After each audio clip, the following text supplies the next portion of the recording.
Yo, what's up people, it's your boy P, also known as Captain P67. We're back here today for some interesting and exciting news for Last Epoch. And if you are new to my channel and my content, I absolutely love Last Epoch. I've been blasting this game for over 10 months before launch, every single day, all day, every day.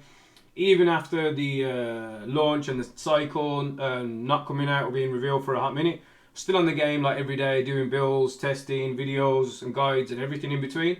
And we're just about to watch one of my community members, Pet Getter, asked me to watch the Last Epoch patch 1.1 patch overview with the director. The video just came out, so without further ado, get your popcorn ready, get your chicken ready.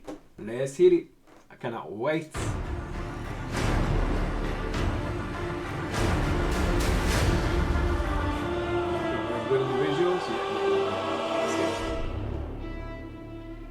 Greetings travelers, I'm Judd Kobler, Game Director for Last Epoch, and I'm thrilled to announce that Last Epoch's first post-launch cycle, Harbingers of Ruin, Cycle 1.1, is just around the corner, arriving on July 9th. We're very excited to share all of the awesome new content that we've been working on. Let's dive in for a sneak peek at everything coming your way. In Cycle 1.1, you'll be facing off against our newest pinnacle boss, Aberoth, the Herald of Oblivion, and his legion of Harbingers.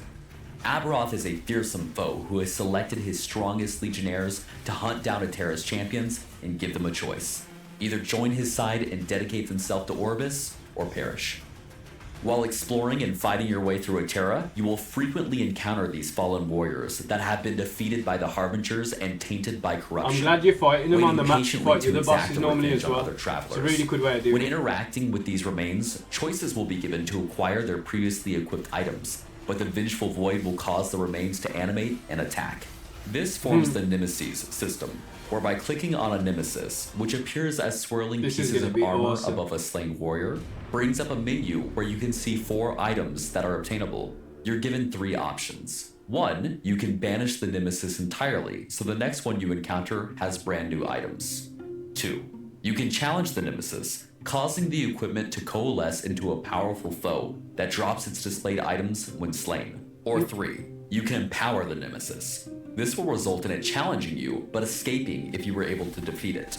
The next time you find a Nemesis event, it will be more challenging, but the displayed items will have been carried over and upgraded in various ways. This can be done a maximum of 2 times. Empowering a Nemesis can upgrade its items in many ways that are impossible through the normal crafting system. It can add sealed affixes up to tier 7, raise forging potential above its normal maximum, and turn rare items into exalted ones. It can also upgrade unique items, adding legendary potential to them, or turn them directly into legendaries with random affixes.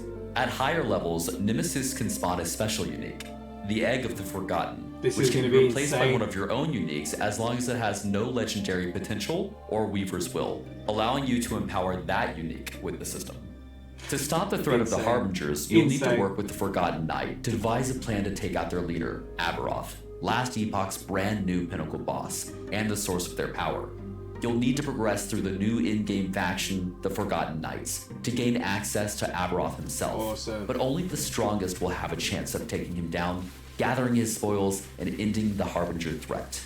The journey begins after completing the final level 90 non-empowered timeline and surviving a Harbinger's ambush for the first time. Harbingers will begin ambushing you when you defeat a timeline boss, extending the fight where they will use their abilities in combination with abilities of the previously defeated boss. If you're able to defeat the first Harbinger, you will take his eye to the Forgotten Knight, Orinthia, and be invited to join the Forgotten Knights faction, which tracks your Harbinger's specific progress. You'll need to lure out increasingly powerful Harbingers across the empowered timelines to the Monolith of Fate. Once 10 different Harbingers are vanquished, you can spend a Harbinger Eye you've collected to enter the place where travelers are corrupted into Harbingers, the Altar of Oblivion. This is where you will challenge the pinnacle boss, Aberoth. To help tackle these challenging new threats, and because we've tested it and it's just way fun to use, we're introducing a new evade or dodge roll mechanic.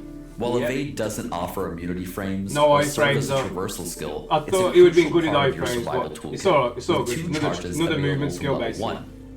Unlike other skills, Evade isn't swappable and lacks a skill tree, but its cooldown recovery speed increases as your character levels up. That's awesome. Furthermore, Evade can be enhanced by various affixes and even unique items that dramatically modify its functionality. That's correct, yeah. Having Evade will allow us to design boss fights knowing that all players have a way to traverse out of harm's way quickly without having to choose to take a more powerful traversal ability on That's their it, action yeah. bar. That's the game changer, to be honest. 1.1 brings the most extensive balance updates of any patch ever, unlocking many exciting new build opportunities. We've updated skills, passives, and mechanics and can't wait to see what builds emerge as a result. For example, mana now regenerates while channeling on most channeled abilities, making skills like Warpath and Disintegrate awesome to build around. The Mage's Disintegrate skill tree has been updated and can now gain multiple stages of destruction. Minions are now tankier. The Sentinel's Shield Bash ability has received extensive updates. The Spellblade Mastery now has more access to Critical Strike. The Sorcerer has even more incentive to build high mana. Shaman and Forge Guard have received extensive updates to be more powerful and interesting. The Primalist Avalanche ability is no longer a channeled skill by default and can do things like proc Earthquake and Upheaval. And the Rogue's Multi-Shot has been buffed when used directly, alongside much more. See the patch notes for a full list of updates. And of course, with new and challenging content and massive balance updates, we're introducing a large swath of awesome new uniques to hunt. For example, the Nihilist Amulet, last Epoch's first ever unique to have negative to positive roll ranges. This large variance means that finding a well-rolled one will result in you obtaining a very powerful item. The Nihilist Amulet is extremely versatile and can be used in many builds. That's insane. That +2 to skills. Meet the Monument of Protection. That's a game changer already. This Sentinel shield counts as a one-handed axe and can be equipped with another shield, adding significant offense to shield-based skills and strong additional defenses. This is awesome.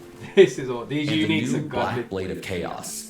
This powerful in-game two-hander changes the Blade Dancer's lethal mirage into a skill that can be used much more frequently, providing a potent and engaging new playstyle. We're making a lethal mirage build with There are 30 uniques coming with patch 1.1, so happy hunting. Absolutely. I cannot Let's talk about some of the existing system changes coming with patch 1.1. Some of the uniques have been changed already First as well. off, we've added two new ranks to both Circle of Fortune and Merchant's Guild factions, and reduced the time it takes to reach the highest ranks. Yeah, a lot quicker. We've also revised their rank rewards, and there's now smoother progression in the items to access with Merchant's Guild, and we provided Circle of Fortune with ranks to receive more boss loot, experimental item affixes, and the final rank now completes the prophecy twice instead of just duplicating the reward itself.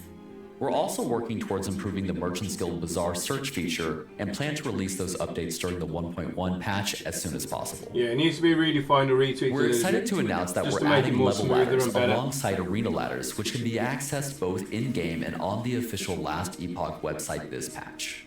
We're also adding timestamps on the arena ladder entries so that players are able to tell when an entry on the leaderboard was made. Exactly, it's even way We've more potent. We've replaced boss dynamic damage reduction with a new boss ward system. Look at this ward system there. This is awesome. This new system clearly represents boss's true health, makes health leech reliable, ensures players' damage output meets expectations, and there's no longer downsides to higher DPS builds. Exactly, it's freaking awesome. We have a few changes coming to the Monolith of Fate.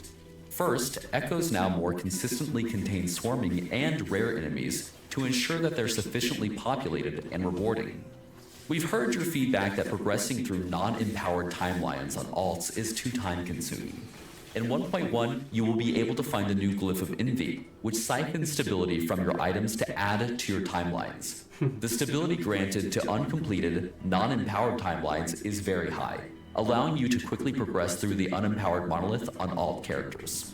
Absolutely. We've also made some changes to the Gaze of Orbis mechanic found in empowered monoliths, which previously could be overly punishing. Not only were there diminishing returns at higher amounts of gaze, you also lost all of it if you died to a Shade of Orbis. Yeah, exactly. In 1.1, every stack of Gaze of Orbis always gives 12 corruption, but you can only use 4 at once, the rest carrying over to your next Echo Web. Additionally, when you die to a Shade of Orbis, you now only lose a single stack. That's perfect. Also, in parties, everyone who has enough stability to get blessing and boss-specific rewards is also given 1 gaze of Orbis, making it easier for multiple people to progress corruption together in a party. Look how much better it looks even with the evade. Next, let's dive into the massive amount of quality of life additions that we have been working on with our community. So much better. So many quality of life changes. Both Cycle and Legacy, with the launch of Cycle 1.1, Harbingers of Ruin. In 1.1, all blessings that your character finds and can select from are stored and can be changed out at a vendor for a gold cost. Additionally, all characters that share a stash together have the option to equip a minimum value of all found blessings, as long as they have conquered the timeline it is found from. You can even access grand blessings normally found in empowered timelines by just conquering the normal version of the timeline. You can now search timeline echoes with text or via icon.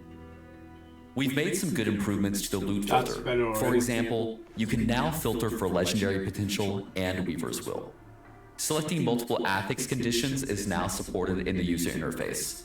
For example, you can have one condition to only show boots with an exalted movement speed prefix, and a second condition to only show those boots if they also have another prefix from a separate selected list. And loot filter rules now have numbers, and we've added an option to show those rule numbers in brackets next to items on the ground to show which loot filter rule is applying to the item. Great for troubleshooting your filter and deepening your understanding of how the loot filter works. We have added 2 different variations of always displaying your endurance threshold on your health bar that can be changed in the gameplay settings. We're thrilled to be bringing you all of this and much more, like visual updates, client performance improvements, tons of bug fixes, network gameplay improvements, and plenty others with our first major post-launch patch. Check out the patch notes for full details, and we'll see you in Last Epoch Patch 1.1, Harbingers of Ruin on July 9th. Absolutely, doing a 12-hour stream minimum for that. Might go over, but we'll be doing pretty much every single day anyway, 12 hours every day. Well, there you go, folks. That is Last Epoch Patch 1.1 patch overview by the director himself. And from my end, that was absolutely phenomenal. Like I said, I already pre-read like all the pretty much patch notes overall. Probably about 95% I've been through myself already. So I kind of knew most of that information, but just to see and how they're explaining and just to like know what's coming. And I've already got bills ready and I've already got everything stacked ready. So we are Gucci, Felucci, Penatucci. But if you did enjoy that content, Twitch, my links on my Twitch will be in the description below. So if you do want to come through the channel and just hop in, just follow the Twitch channel.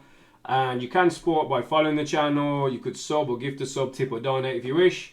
And if you want to support the YouTube channel in any way, shape or form, you can subscribe to my YouTube channel. You can like the video. You can comment on the video as well. So post in the comments below if you're hype, if you're not hype. How you feeling about the Harbingers of Ruin?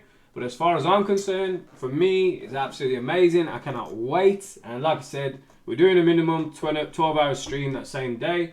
And then if I sleep for a few hours, then come back on and we do another 12 hours, we can do that. Last time I did a 24-hour stream on launch, which was phenomenal. But then doing that 24 hours, this did kind of like hinder into the next day sort of stream as well, because you're cutting into that time with having a bit of a break for another long stream. So yeah, I might just do 12 and then have a little break and then just do 12 every day. But yeah, you're more than welcome to come through the stream. It's going to be a lot of fun, a lot of fun, and that was the content. But apart from that, thanks for the time wherever you are. Have a good morning, have a good night, have a good evening. I will catch you on the next one. Take it easy, and peace out.